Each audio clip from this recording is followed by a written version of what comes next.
Naalala ko nung ako'y ma-assign bilang kora paroko sa isang isla, may mga kasama akong tao na pinagkatiwala sa akin.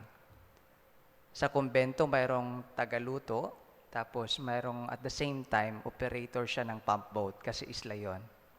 Tapos may isang bata na magaling mangisda na minsan ay nalilibre kami ng ulam dahil sa pangingisda niya. At saka mayroon dong isang tagalinis ng simbahan. Alam nyo, kahit po short yung pumapasok sa parongyang iyon, inuuna ko palagi yung sahod nila. Inuuna ko. Kwento ko to sa inyo dahil ngayong araw, pinapaalala sa ating gospel na may mga taong pinagkatiwala sa atin. Tayo'y tagapangasiwa sa kanila. Sa aming kaparian, marami sa parokya. And I believe sa inyo din. Sa bahay ninyo, may katulong kayo, may mga anak. Lahat ng ito ay ipinagkatiwala sa atin.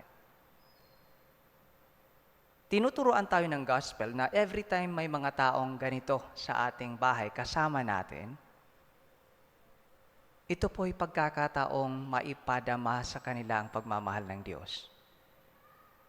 Sa gospel today, inyong narinig na may isang kapitan na may isang sundalo na nagkasakit. Isa lang yon. Siguro meron siyang 100. Marami. Tsaka lumapit siya kay Jesus, kahit isa lang yon. Sabi niya, Panginoon, pagalingin po ninyo. Siguro kung iba yun, no? Okay lang, isa lang naman yun eh. Mayroon pa akong 99. Diba? Parang baliwala lang sa kanila. Pero para sa kanya, each is important. Bawat isa ay mahalaga.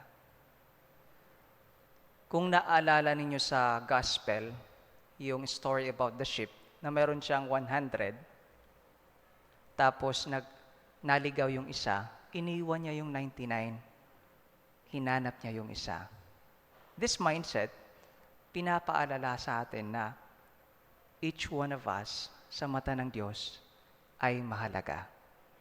Bawat isa sa atin ay mahalaga. Kung yan po ang tingin ng Diyos sa atin, bawat isa sa atin ay mahalaga, sana tayo din pahalagahan natin ang bawat isa.